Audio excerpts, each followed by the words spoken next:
అయ్యా చంద్రబాబు నాయుడు గారు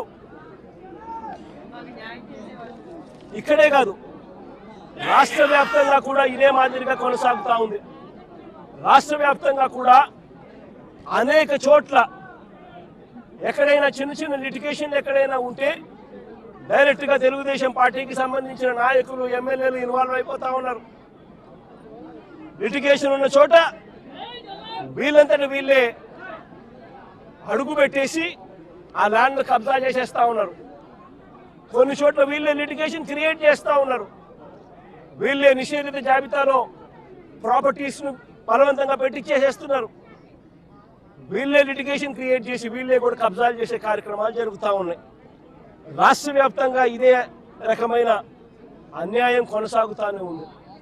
నేను ఇప్పటికైనా చంద్రబాబు నాయుడు గారికి ఒకటే చెప్తా ఉన్నా, ఈ ప్రెస్ కాన్ఫరెన్స్ ద్వారా ప్రతి ఒక్కరికి కూడా నేను ఒకటే మనవి చేస్తా ఉన్నా, దీంట్లో సిబిఐ ఎంక్వైరీ జరిగించాలి. ఇక్కడ ఏ రకంగా చంద్రబాబు నాయుడు గారు కొడుకు, ఏ రకంగా తెలుగుదేశం పార్టీకి సంబంధించిన ఎంపీ, ఏ రకంగా వీళ్ళంతా కూడా ఇన్వాల్వ్ అయ్యి ఇంక్లూడింగ్ జనసేన కార్పొరేటర్తో సహా ఏ రకంగా వీళ్ళంతా కూడా దీన్ని కబ్జా చేసే కార్యక్రమం చేస్తూ ఉన్నారు అనేది ప్రజలకు తెలియాలి. ఇంతకుముందు చంద్రబాబు నాయుడు గారు ముఖ్యమంత్రి గతంలో ఉన్నప్పుడు 2016లో ఒక ఫేక్ సొసైటీ క్రియేట్ చేసి 1981 డేట్ వేసి ఏ రకంగా పేదల ఆస్తుల మీద పేద ప్రజల ఆస్తుల మీద ఏ రకంగా కన్నేశారు అన్నది కూడా ఇవన్నీ బయటికి రావాలి. ఇక్కడ ఏ రకంగా చంద్రబాబు నాయుడు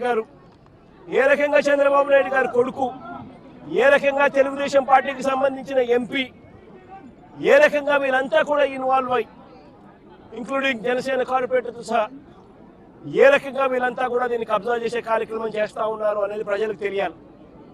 ఇంతకుముందు చంద్రబాబు నాయుడు గారు ముఖ్యంగా రాష్ట్ర ప్రభుత్వమే స్వయంగా కోర్టులలో వ్యతిరేక అఫిడవిట్లు, వ్యతిరేక పిటిషన్స్ వేసి వీళ్ళకి అన్యాయం చేయడంలో రాష్ట్ర ప్రభుత్వం తన పాత్ర తాను పోషించింది.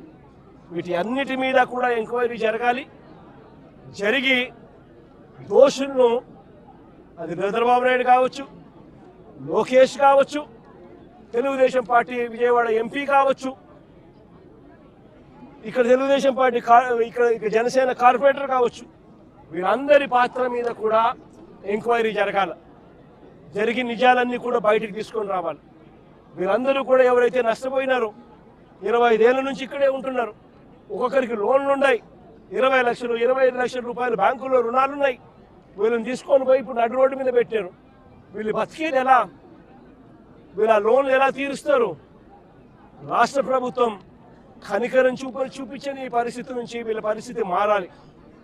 వీళ్ళందరికీ కూడా ఇమ్మీడియట్లీ ఇక్కడే గవర్నమెంట్ రావాలి. వీళ్ళకి సంబంధించిన లోన్లన్నీ కూడా గవర్నమెంట్ తన రెస్పాన్సిబిలిటీ కింద గవర్నమెంటే కట్టేట్టుగా తీసుకోవాలి. నష్టపోయిన వీళ్ళందరికీ కూడా ఇక్కడే స్థలాలు ఇస్తారా, లేకపోతే ఇలాంటి స్థలమే ఇంకో చోట ఇచ్చి ఇంకో ఇల్లు కట్టించి వీళ్ళకి న్యాయం చేస్తారా అన్నది గవర్నమెంట్ డిసైడ్ చేసుకోవాలి. చంద్రబాబు నాయుడు గారు గట్టిగా ఒకటే చెప్తా ఉన్నా, అయ్యా చంద్రబాబు, నువ్వు గన ఈ కార్యక్రమం చేయకపోతే రేపొద్దున మా ప్రభుత్వం వచ్చిన తర్వాత, వైఎస్ఆర్సీపీ ప్రభుత్వం వచ్చిన తర్వాత ఖచ్చితంగా చెప్తా ఉన్నాను, ఇదే ఎంక్వైరీ మేమేస్తాం.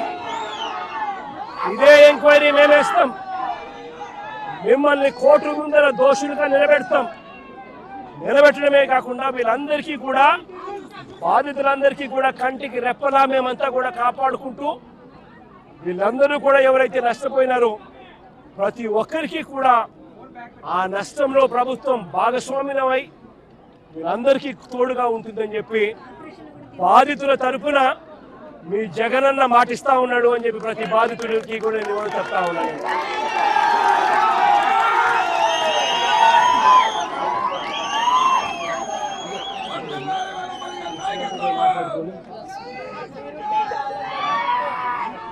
సుప్రీంకోర్టులో ఈ కేసుకి సంబంధించి అన్ని రకాల సపోర్ట్ కూడా వైఎస్ఆర్సీపీ తరపున న్యాయానికి సంబంధించిన సుప్రీంకోర్టులో కానీ హైకోర్టులలో కానీ వీళ్ళ తరపున ఆర్గ్యూ చేసే దానికోసం లాయర్ల దగ్గర నుంచి ప్రతి ఒక్కరికి న్యాయం తరపున ప్రతి ఒక్కరికి కూడా అన్ని రకాల సహాయ సహకారాలు కూడా కొనసాగిస్తామని కూడా తెలియజేస్తాం.